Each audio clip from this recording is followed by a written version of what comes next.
Sí, sí.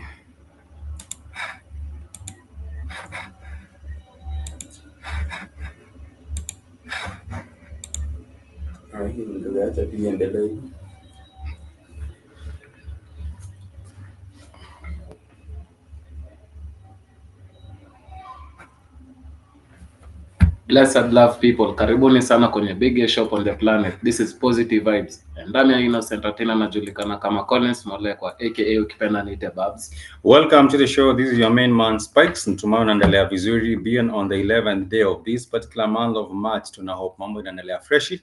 Now you're happy to be with us on the show as we get to discuss different things. Manze mambo ina happen kwa mitaa, mambo ina happen locally, internationally na pia globally. Tuko popote ambapo unataka tujadili mambo ambayo yanakuhusu, whether be it in sports, in entertainment, in art, in lifestyle and everything else in between. So karibuni sana kwenye and as you have heard, tuko na the main man pia hapa hivi Collins Molekwa, ready to give you a wonderful show as we discuss different things. Today we shall be embarking on a journey all the way to Ghana. Kwa wale ambao wame majuu, kuna hii place inaitwa Accra, Ghana, which is a city with a beautiful coast. You know, kule hivyo Ghana wanasema place poa sana ya kuona ni kwenye beach za Ghana. And sijui kama umejaribu kufanya a bit of a research to compare some of the best beaches you might find around the continent of Africa. Ziko South Africa, ziko Ghana, na pia naelewa kwamba Somalia pia wako na beach ingine kali sana for those who would like to go to for a tour.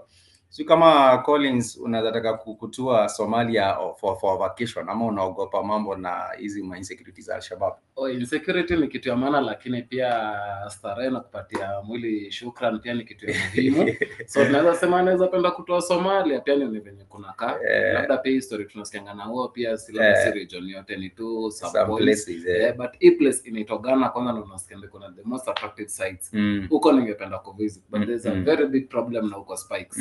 Sijui kama umesikia hii Ghana yenyewe na host the African Games. African Games hizi na happens iko on top of course. African Games ndo watu sahii wanaongelelea sana kwa mitandao, watu wana follow sports, tukiongelelea mambo ya different kind of games. Nasoma athletics, basketball, football, tennis, kuna weightlifting, kuna cycling, wala watu wa kuswim, kuna watu wa handball, kuna watu wa volleyball, kuna watu wa wrestle. All these games manze unapata pale hivyo kwenye African.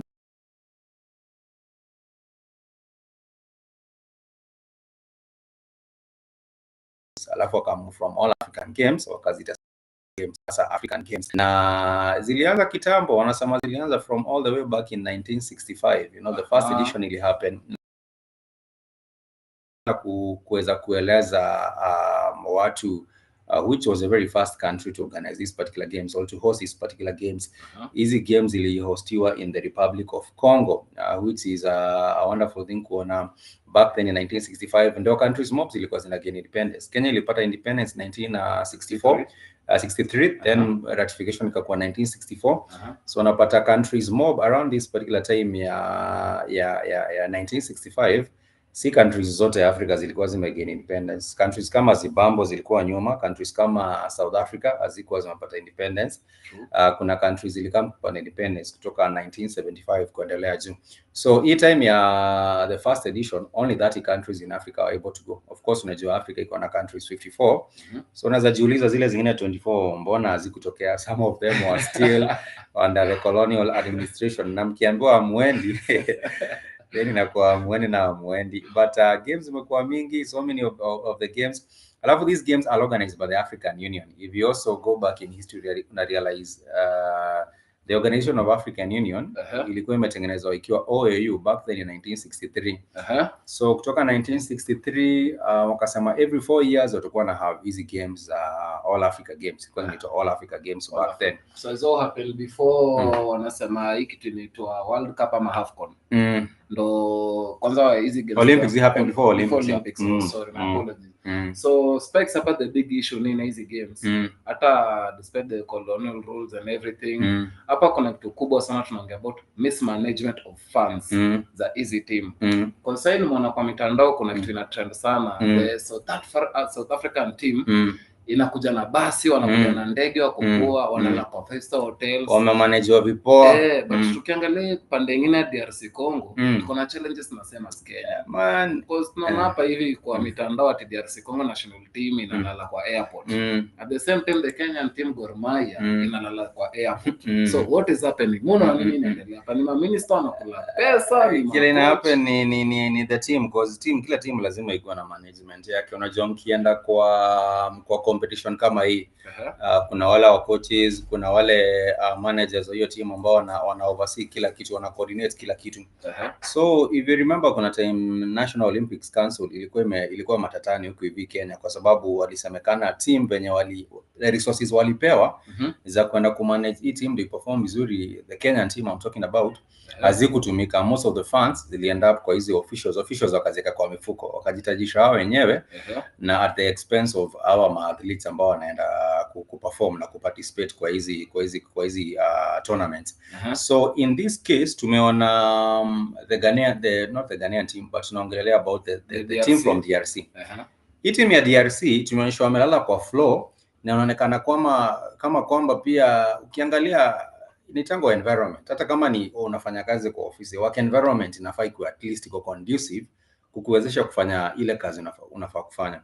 So for this particular team, naona management yao imestoop too, yani management yao iko tu mbaya sana, to a level where tunaona hata watu wanalala tu kwa floor, hawakai ni kama wamelishwa poa. Unajua lazima pia mkule, lazima mkuwa na yule mtu anashughulikia kukula, lazima muangalie wellness yenu, lazima muangalie mambo, yani athlete anafaa kuwa anashughulikiwa vitu mob sana, and this goes to the management and the officials.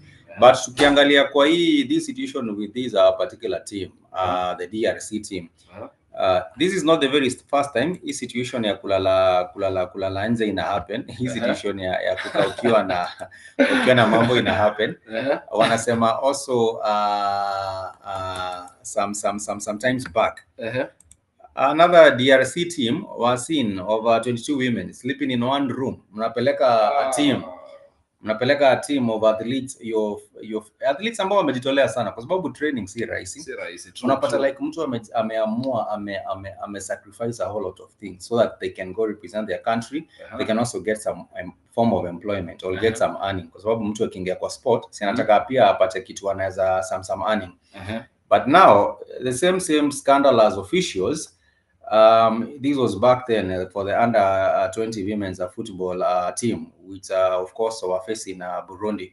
It was revealed that these visiting team from DRC Congo were forced to sleep in a single room, even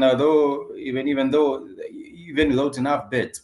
Because if you're sleeping in a single room, yeah, of course, hakuna beds 22 in a single room. They are not 22. And you also realize that these complaints have been raised about the operating conditions. Kwa sababu unaangalia, like I said, work environment lazima ikuwe on point. Na kama mnaenda, if you live in your country, umeacha comfort ya country yenyu, you're going to another new country, at least the minimum the team can do or the officials can do is make sure that there are proper arrangements za kusaidia kufacilitate nyinyi kuperform the best mnaweza perform. Kwa fupi leo tunataka kutuambia hapa ni set hizi team hazijalloketiwa pesa. Pesa imealloketiwa. But kuna watu wana generate. Tukiangalia kama DRC Congo na Kenya wote tunasoma kitu inaitwa budget, si ndio? Kwa hivyo kwa ufupi hapa kitoka hapa tunajua nani analipiwa nini, wanaenda kulala wapi, so hii pesa inatoka. But what happened in between ni miscommunication, ama unaona tu ni corruption. Hiyo ni corruption. Watu wanakuwa na ile kujipenda, people just want to go use the money for their own personal gain. Watu officials wanachukulia hiyo opportunity wanachukulia hiyo opportunity kwa kujitajirisha. Unajua wanasema these Olympics is only happening for once in 4 years. So wakiangalia hiyo opportunity ina come once in 4 years, then you realize that this now becomes a ground for them to continue with corruption. Back then I believe that was in 2016, around 2016. Kuna National Olympics Committee ya Kenya ambayo ilikuwa inapeleka watu kule Rio de Janeiro, time kulikuwa na hii Olympics Brazil. So what did happen with them is that officials walisema kulikuwa na scandal, ilikuwa ni financial scandal. And this was a former National Olympics Committee ya Kenya ambayo ilikuwa imeongozwa na Stephen Kipnanu, Arab Soim.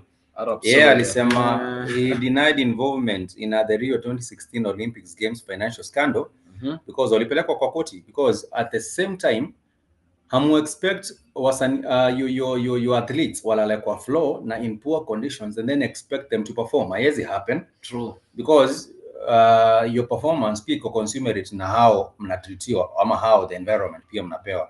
So what did happen with that particular case is because that there were 6 officials who had caused a loss of public funds with their management of the Kenyan team, and their athletes preparations hampered their conduct. Kwa sababu preparations zenyu zikiwa chini na maanisha hamta perform at the end of the day, and unapata pesa haikutumiwa vizuri kwa zile vitu walikuwa wameambiwa wazitumie. Walikuwa wanajifanyia overpaid allowances. Kama ni allowances, mnajilipa allowances even more double, and apart from that you also now go into other expenses ambazo haziko authorized.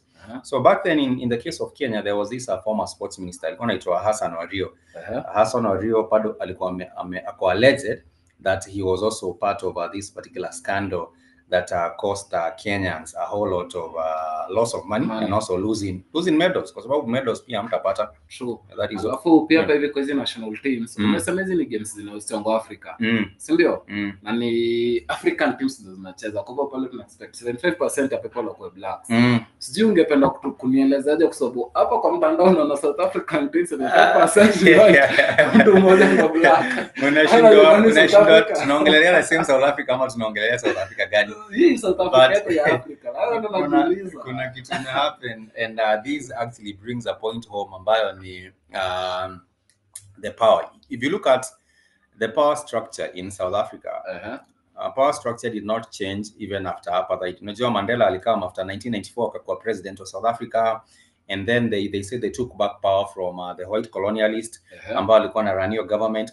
But what you look at even right now in South Africa, the power structure is still in white people's hands. And also even on ownership of wealth, ownership of wealth, most of the wealth in South Africa iko kwa mikono ya white people. So unataka kuniambia because of in power na in control, the same will also apply. Itaonekana kwa sport. Utaona kwa sport, the team is here. You're told this is a South African team.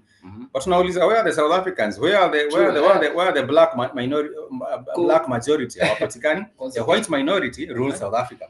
And these white minority are the same ones you'll see represented this particular team in Ghana, which for me I would say is totally unacceptable, kwa sababu kuna watu maybe wako more talented lakini wamedeny your chance kwa sababu ya corruption na kwa sababu ya structure yenye na operate in South Africa. But I don't know what your view is on the same.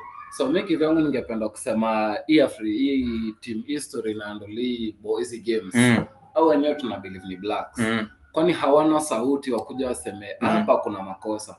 Mbona tuone players wa South Africa? Because ukiangalia South Africa kuna hiyo timu yao, kuna watu Dutch, kuna watu wametoka different. Most of them are Dutch. Most of them are actually Dutch. Ukiangalia hawa, and kama sio Dutch, kama utaangalia video vizuri, kama sio Dutch basi ni mixed, wako wanaitwa mulato, wako mixed tu. So what you realize is that South Africa hamko serious. Tunaonekana this does not does not augur very well, man. Mkiangalia how the constitution of this particular team is, you wonder where the South Africans. Now, this is not the very first time also it's happening. Kama umewatch South African team ya rugby team una realize unaambiwa this is South African team because ile like where are the Africans? True. Kama bado tunasema South Africa kuna racism iko, and apart from that apartheid bado still in operating South Africa even from 1994. Sasa tunaongelea about 30 years from 1994. 30 years the same power structure remains. Nothing really has been done. And I don't know if you know, Collins, kuna part in South Africa, ambazo these white people wamejitenga, they run those particular places where wenyewe kama white people. Kama there is a town called Orania Town. Orania Town iko in South Africa.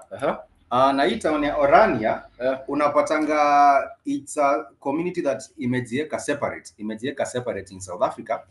They have their own currency, and this is actually in South Africa still. And huko it's for white people only, so they have their own separate account, separate town.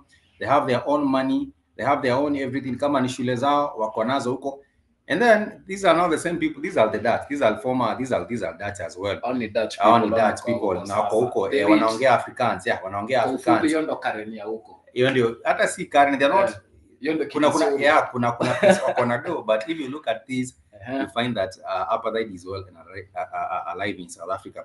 But anyhow, our concern is about the mismanagement of teams and mismanagement of resources for teams going into participating in the African Games. But we do hope that you people can also tell us your feedback. Mnaweza tupea feedback. Can you let us know how you feel about these particular teams? And also, which team are you looking forward to winning? For me, I would say I'm all the way Team Kenyan, kwa sababu lazima tuwakilishe the 254. And of course, we do hope that this particular time management ya team yetu ya Kenya itakuwa on top. So that is my closing remark. For you, maybe? So for me, before tutaleka closing remark, umeguzia about Kenya kwa hiyo All African Games. So ningependa tuguzie team ya Kenya so far. Wewe umesikia wanahandliwa aje venye wamefika huko? Wanalala chini, wanapata place ama hata hawakuenda, labda tu wamekuwa majomo Kenya.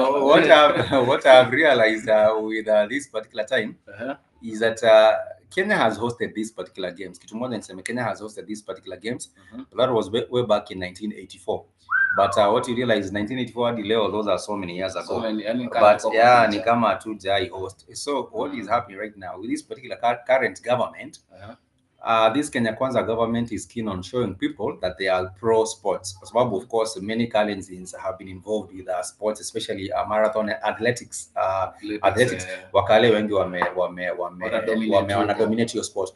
So they are able to also have an audience with the president and ask him to at least improve on sports.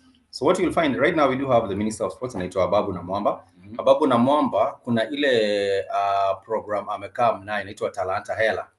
Talanta Hela, there is now seemingly more transparency by the government and the sports ministry, that people can now be able to follow through and see what is happening.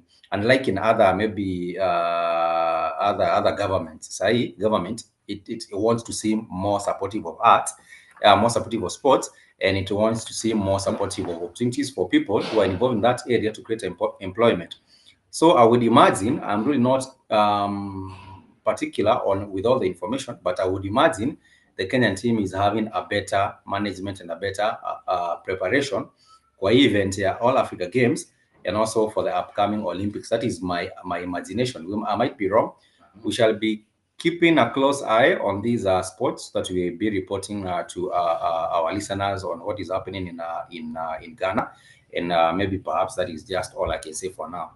Okay, so hapo tungependa kusema Kenya so far so good. Hatujapata any negative complaints, but mostly hapa tungependa tuangalie management ya pesa hii team ikifika huko, because this is the Kenyan team and to represent. Hata tusiguzie DRC nini, because wako na Ministry of Sports wana handle hizo vitu. So tuongelee Kenyan team. Unasema the athletes wana dominate sana na wakale wanapata audience na president.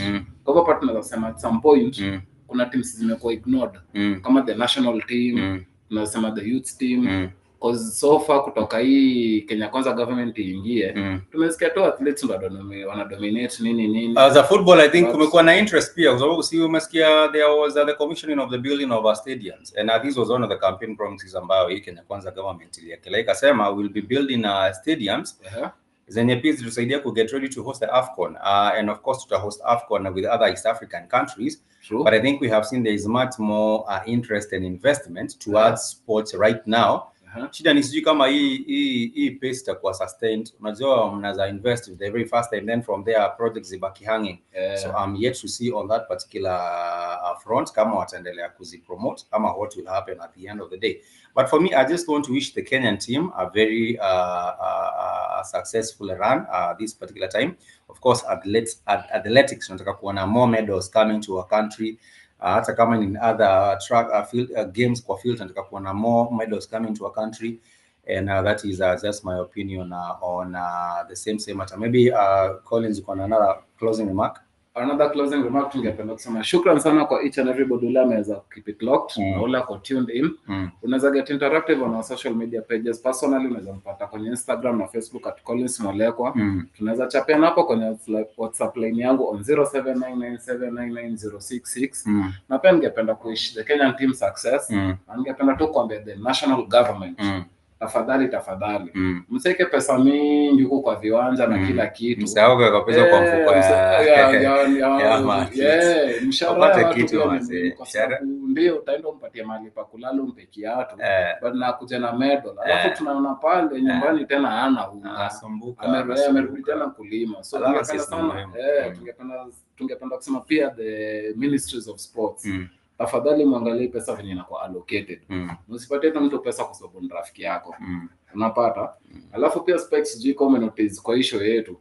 Kuna mafans ni kama wangependa kuchangia kitu. Lakini hawezi kufikia directly. Sijui kama unaweza wapatia mitandao yako social media. Mitandao guys, just hit us up on mitandao, just go to Pumzi Africa kwa Facebook, kwa Twitter, kwa Instagram. Just drop a DM pale, and then we shall be able to get back to you and converse on the same on how we can you can join us on the show. For now, I want to thank everyone for being with us. Till next time, much peace and love. Ningependa kusema kwaheri. Because export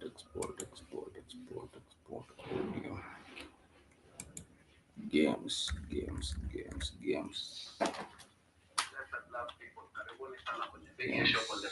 This is Positive Vibes. And nami ni Innocent Atela, najulikana kama Collins Molekwa aka ukipenda ni The Babs. Welcome to the show, your main man.